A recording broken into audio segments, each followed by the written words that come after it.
Zee 24 तास एक पाऊल पुढे। मुंबईमध्ये आरपीआयचे नेते रामदास आठवले यांची पत्रकार परिषद सुरू होण्याआधी आज हाणामारी झाली।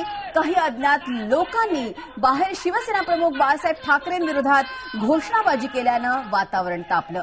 आरपीआयचे कार्यकर्ते मग घोषणा देणाऱ्या कार्यकर्त्यांना भिडले आणि दोन्ही गटात हाणामारी झाली। मुंबई प्रेस क्लबमध्ये रामदास आठवले यांची पत्रकार परिषद होती। आठवले पत्रकार परिषदेला येताच त्यांच्या समोर काही अज्ञात लोकांनी शिवसेना प्रमुख बाळासाहेब ठाकरेंविरोधात घोषणाबाजी करायला सुरुवात केली। त्यामुळे आठवलेंचे कार्यकर्ते भडकले। संतप्त कार्यकर्ते मग घोषणाबाजी करणाऱ्या कार्यकर्त्यांवर धावून गेले आणि दोन्ही बाजूचे कार्यकर्ते भिडल्यानं हाणामारीला सुरुवात झाली आणि काही वेळ ही हाणामार सुरू होती।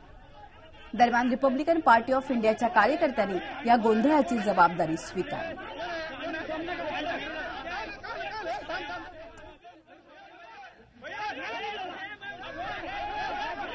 एकूणच या संदर्भात अधिक माहिती घेऊयात। आपले प्रतिनिधी आहेत पंकज दळवी। पंकज, काही लक्षात येत आहे का की ज्या लोकांनी हाणामारी केली एकूण या संदर्भात कोणी या संदर्भात माहिती समोर आलेली आहे का?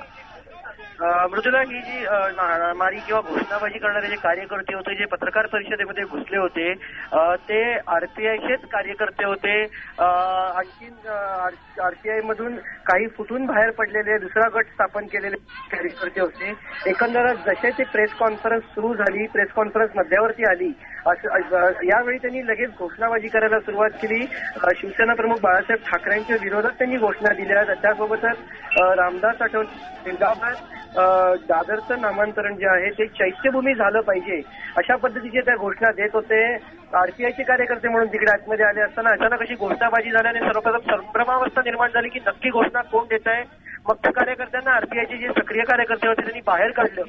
बाहेर काढून घोषणाबाजी जोरदार सुरू होती म्हणून शेवटी मित्रपक्षाच्या मदतीला आरपीआयचे कार्यकर्ते धावले, कारण शेवटी शिवसेना प्रमुखांच्या विरोधात घोषणा देत होते आणि त्यामुळे तिकडे ते जोरदार मारहाण झालेली आहे त्यांना। निश्चितच या संदर्भात आपण जसं म्हटलं की मोठ्या प्रमाणात घोषणाबाजी झाली होती, काही आपलं कोणाशी बोलणं झालं का? काय आक्षेप होता त्यांचा?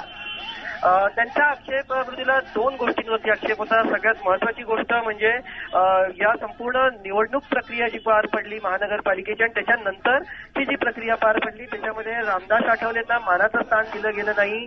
रामदास आठवलेंच्या आरपीआय पक्षाचे जे कार्यकर्ते होते, जे नेते होते, त्यांना मानाचं स्थान दिलं नाही, याबाबतचा कुठेतरी त्यांच्या मनात राग होता। आणि दुसरी म्हणजे महत्वाची गोष्ट म्हणजे दादरला चैत्यभूमी असं नामांतरण करण्यात यावं दादरचं, आणि त्या गोष्टीला विरोध शिवसेना प्रमुखांनी केला होता। दादरचं नाव बदलू देणार नाही असं सांगितलं होतं।